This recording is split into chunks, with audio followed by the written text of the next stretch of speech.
संसार की जितनी हैं ये सब माताएं हैं, सबको मातृभाव से देखो बस। और देखो कि इतनी माँ मेरी कोई सुंदरी आ रही है 16 वर्षीय, तो उसमें राजराजेश्वरी का दर्शन करो कि मेरी माँ बहुत सुंदर है, देखो। लेकिन मातृभाव से देखो, जैसी दृष्टि होगी वैसी सृष्टि होगी। दृष्टि बदल गई उस ब्राह्मण की महाराज, और वो बेश्या उसके नेत्रों में बस गई। उसे लाने का प्रयास करने लगा, कालांतर में ले आया और अपनी पत्नी का परित्याग किया। उसका विवाह भी हो चुका था। कालांतर में उस बेश्या से उसने कई संतान पैदा किए महाराज। एक दिना की बात, कुछ संतों का झुंड उधर से निकला और वही विश्राम किया। अजामिल ब्राह्मण के दरवाजे एक बड़ वृक्ष था, संतों ने वही विश्राम किया। अजामिल उस वेश्या का भरण पोषण करने के लिए महाराज चोरी डकैती जितने कुकर्म थे सब शुरू कर दिए थे, क्योंकि जब वेश्यावृत्ति हो रही तो मदिरापान भी होगा, सब कुछ होगा। सारे दुर्गुण आ गए। संत लोग वहां ठहरे, समाज विधि का आश्रय ले रहा हूं। संत लोग वहां ठहरे और ठहरने के बाद अजामिल तो गया था कहीं डकैती डालने के लिए। उसकी पत्नी थी, उसने स्वागत किया संतों का महाराज। और करने के बाद जब सुबह अजामिल आया, बोला देवी ये सब कौन है? बोले सब संत हैं, वृंदावन जा रहे हैं, अयोध्या के संत हैं। बोले इनसे कह दो इसी समय भग जाए, नहीं सबको मार करके इनका जितना तंबूरा ढोलक मंजीरा है सब छुड़ा लूंगा। बोले अरे नहीं, संतों को ऐसा नहीं बोलते महाराज। क्यों? क्योंकि मैंने आश्रय दिया है इनको। तो संतों के जो मनीषी थे, श्रेष्ठ थे सब में, उन्होंने कहा महाराज मैं जा रहा हूं, तुम्हारे यहां मैंने भोजन भी किया है, टिक्कर लगाया है, मुझे दक्षिणा चाहिए। भोजन के बाद ये दक्षिणा न दी जाए तो वह यज्ञ पूर्ण नहीं होता। अजामिल की पत्नी जो वेश्या थी उसने कहा महाराज क्या दक्षिणा दें? बोले तुम्हारे पास क्या है जो दोगी? मुझे कुछ नहीं चाहिए, बस एक दक्षिणा दो। इस समय तुम्हें तुम्हारे पेट में जो बच्चा है ये पुत्र है, मैं देख रहा हूं अपनी दिव्य दृष्टि से, ये जन्म लेगा, मेरे कहने से इसका नाम नारायण रख देना बस। बोले महाराज इतनी सी बात? बोले हाँ। इतना कह करके संत लोग चले गए। कालांतर में बालक का जन्म हुआ महाराज, और उसका नारायण नाम रखा गया। और हमारी इन माताओं को जो सबसे छोटा बच्चा होता है बहुत प्रिय होता है। हाँ? बेट पुछौना बेटौना बड़ा प्रिय लागे, छोटा बच्चा बहुत प्रिय होता है माताओं को।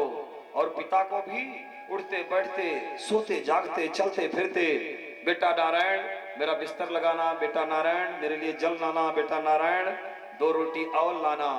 इस प्रकार से समय से पहले ही उस दुर्दांत ब्राह्मण की मृत्यु आ गई। पाप बहुत बढ़ गया। जब पाप अधिक बढ़ जाता है तो आयु क्षीण होने लगती है, आयु क्षीण होने लगती है। तो समय से पूर्व ही मौत आ गई और उसको लेने के लिए जमराज के दूत आए। काले काले विशाल नेत्रों वाले, विकराल नेत्र, बड़े बड़े दांत। और ज्यों ही उस अजामिल ने देखा जमराज के दूतों को और उसके गले में जब पास लगाया तो अजामिल चिल्लाया बेटा नारायण नारायण मुझे बचा बेटा, देख मार रहे हैं नारायण। इतना कह करके उसका कंठ अवरुद्ध हो गया। पापी तो इतना भी नहीं बोल पाता, वो क्यों बोल गया? इसलिए कि पहले का वो धार्मिक था, उसने बहुत गायत्री जप किए थे, तो उसके प्रताप से अंत में उसका कंठ थोड़ी देर के लिए खुला रह गया। बेटा नारायण, इसलिए तपस्या कब काम आ जाए भाई, भगवान का ध्यान भजन कब काम आ जाए।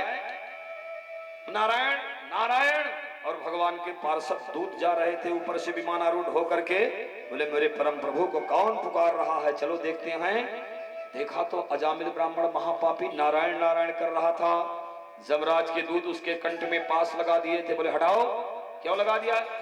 ये बोले महापापी है, बुलावा आ गया इसका।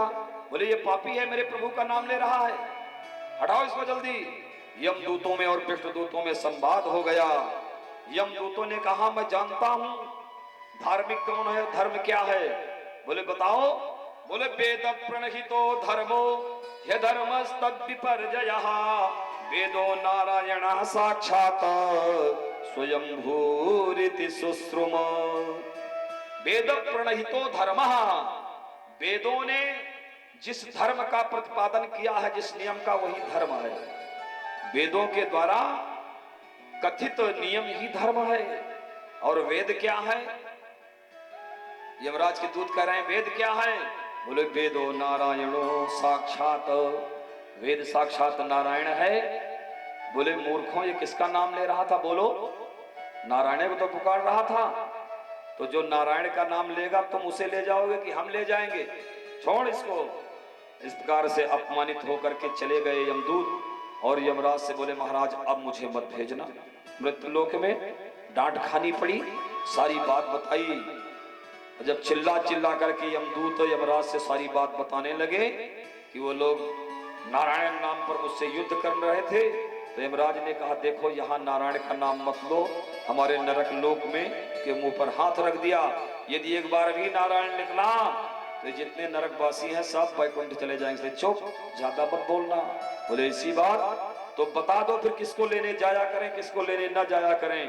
बोले जिसके घर में आंगन में तुलसी का वृक्ष है, जिसके घर में जूता नहीं टहलता, जिसके आंगन में तुलसी का वृक्ष है और जूता अंदर नहीं टहलता, उसको मेरे यहां मत लाया करो। जिसके यहां नित्य संध्या वंदन गायत्री जब भगवान के स्तोत्रों का पाठ होता है उसको मेरे यहां मत लाया करो।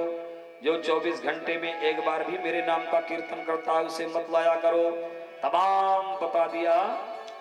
बोले महाराज ठीक है, आज के बाद से ऐसे करूंगा। तो महाराज इस प्रकार से अजामिल मुक्त हो गया, और उसका जो बचा हुआ जीवन था उसका भी भोग उसने किया। लेकिन उसे ज्ञान हो गया कि नारायण का नाम एक बार लेने से यमराज के दूध भग गए, तो मुझे सर्वस्व का परित्याग कर देना चाहिए। अजामिल ब्राह्मण ने सर्वस्व का परित्याग करके गंगा द्वार में जाकर के हरिद्वार में और भागवत के 10वें स्कंद का पाठ किया। इस प्रकार से 100 वर्ष की पूर्ण आयु भोग करके वह अजामिल ब्राह्मण मुक्त हो गया। कृष्ण कहने से तरी जाएगा, पार भव से